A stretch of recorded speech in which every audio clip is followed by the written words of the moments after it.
27장 투자 성향이 적극적이라면 시도해 볼 만한 ELS. 이 한국말보다 영어가 쉬운 금융 상품들이 있습니다. 저에게는 ETF가 그런 상품인데요. ETF를 우리말로 상장 지수 펀드라고 합니다. 그런데 오히려 주식이라고 생각하는 것이 이해가 쉽습니다. 주식처럼 주식 시장에서 매매가 되니까요. ELS 상품과 DLS 상품도 영어 줄임말로 기억하면 편한데요. 앞글자가 다르니 두 상품이 조금 차이가 있나 봅니다. ELS와 DLS는 무엇일까요? ELS란 우리말로 주가 연계 증권입니다. 개별 주식의 가격이나 주가 지수와 연동하여 수익률이 결정되는 파생 상품입니다. DLS란 우리말로 파생 결합 증권입니다. 환율, 이자율, 실물 자산, 신용, 위험 등 다양한 기초 자산과 연계되어 수익률이 결정되는 파생 상품입니다. ELS 상품은 은행에 자주 방문하는 분이라면 한 번쯤 들어보셨을 것입니다. 보통 은행원이 ELS를 정기 예금처럼 이율이 정해져 있고 만기 기간은 3년인데 조건을 충족하면 6개월 만에 해지가 되며 정기 예금보다 2배 정도 이자를 더 받을 수 있는 상품이라고 설명해 줍니다. 이렇게만 들으면 정기 예금보다 이자를 많이 줘서 좋은 상품인 것 같은데요. 여기까지는 단순하게 상품을 소개하는 정도입니다. 실제로 상품의 가입 의사를 밝히고 본격적으로 설명을 드리려고 하면 투자 성향 진단부터 시작합니다. 은행은 투자 성향 진단 질문지를 통해 파악한 고객의 투자 성향에 맞는 상품만 판매할 수 있습니다. 이 때문에 고객이 가입하고 싶다 해도 가입하지 못하는 경우도 많습니다.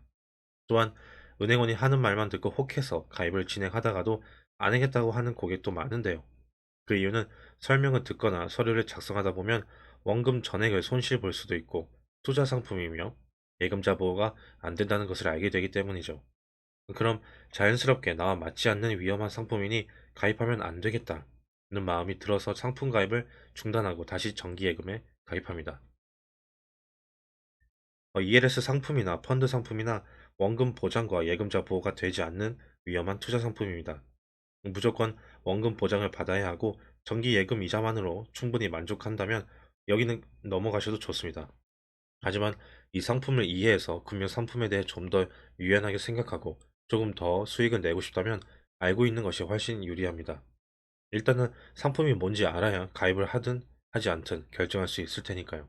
최대한 쉽게 설명드리겠습니다.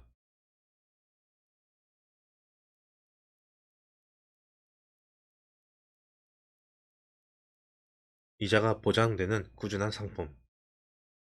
은행에서 판매되는 ELS는 대체로 기초 자산이 지수형인 상품입니다. 코스피 200, 유로스톡스 500, 유로스톡스 50, S&P 500, HSCEI, 니케이 225 등 지수를 기준으로 운영되는 상품이라는 뜻입니다. 보통 이 지수들 중 세 가지를 선택해서 상품을 만듭니다. 이 세 가지 상품이 설정되는 날 기준 가격이 정해지는데요. 정해진 기준 가격이 조건을 충족하면 원금과 이자를 받고 해지가 됩니다.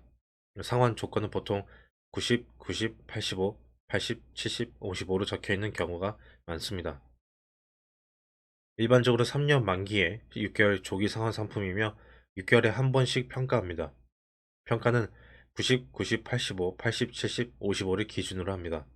90은 90%를 말하는데요. 최초 기준 가격의 90%를 곱해서 나온 숫자보다 평가일의 지수가 높으면 해지되며 원금과 이자를 받습니다. 직접 숫자를 넣어보면 이해하기가 쉽습니다. 2023년 1월 2일에 가입하고 해당일이 기준 가격 설정일이라고 가정해 보겠습니다. 2023년 1월 2일에 S&P 500 지수가 3,850포인트라고 한다면 6개월이 지난 시점의 상환 조건 가격은 3,465포인트 5포인트입니다. 2023년 7월 2일에 S&P 500 지수가 3,465포인트보다 높다면 3,466포인트만 되더라도 5%의 이자를 받고 자동 해지가 됩니다. 5%는 연 10%이기 때문에 6개월 만에 해지되어 5%의 이자를 받는 것입니다. 만약 2023년 7월 2일에 S&P 500 지수가 3,465포인트보다 작은 3,400포인트라고 가정하면 손실이 나는 것은 아니고 다음번 상환 평가일로 연장됩니다.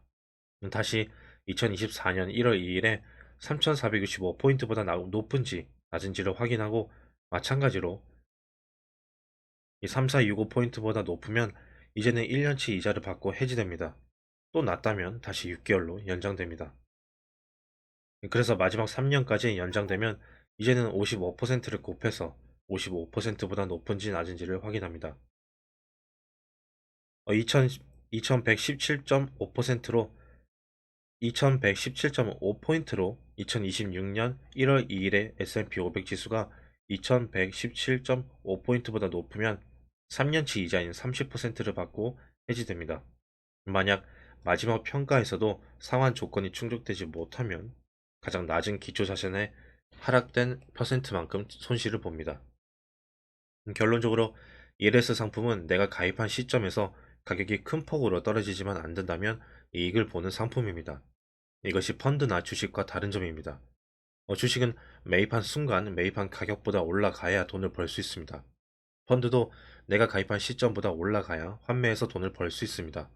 ELS는 내가 해지할 수는 없지만 가격이 가입 시점보다 오르면 당연히 이자를 받고 떨어지더라도 상환 조건만 충족하면 이자를 받습니다. 원금도 당연히 받을 수 있고요. 그래서 주식 시장의 변동폭이 크지 않고 박스권에 있을 때는 ELS 상품으로 지속적인 수익을 가져올 수 있습니다. 그럼 DLS는 어떤 상품일까요? DLS는 기초자산이 환율, 실물자산, 원자재 등으로 설계된 금융 상품입니다.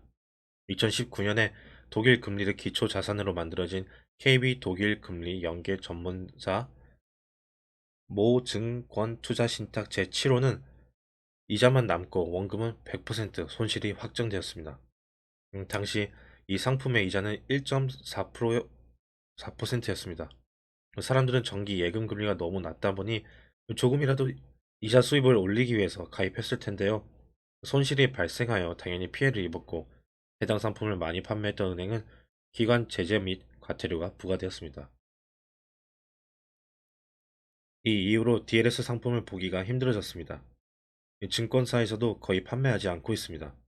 시간이 지나서 DLS 상품 판매도 다시 활성화될 수도 있지만 2019년 DLS 사태를 보면 DLS 상품이 위험하다는 것을 직감하실 수 있을 겁니다. 한국의 금리도 오를지 내릴지 모르는데 독일의 금리를 예측하는 것은 더 어렵겠죠. 원유, 금, 은 등 원자재를 기초 자산으로 하는 DLS는 주가 지수보다 변동폭이 훨씬 클 수밖에 없습니다. 따라서 수익률이 높더라도 DLS 상품은 가입하지 않는 게 좋다고 생각합니다.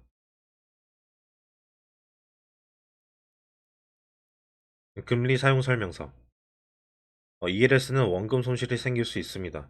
그럼에도 가입 시점이 지점이라면, 그럼에도 가입 시점이 저점이라면 손해보지 않고 수익을 가져갈 수 있는 상품입니다. ELS의 가입 시점은 주가 지수의 변동성이 안정적이거나 완만할 때 가입하면 좋습니다. 그리고 상환 조건의 마지막이 낮을수록 좋습니다. 이 기초 자산이 특정 종목인 것보다는 S&P 500, 코스피 200처럼 주가 지수인 것으로 가입하면 보다 안전합니다. 기초 자산은 보통 두세 가지로 구성되는데 기초 자산이 적은 상품이 조금 더 안전합니다.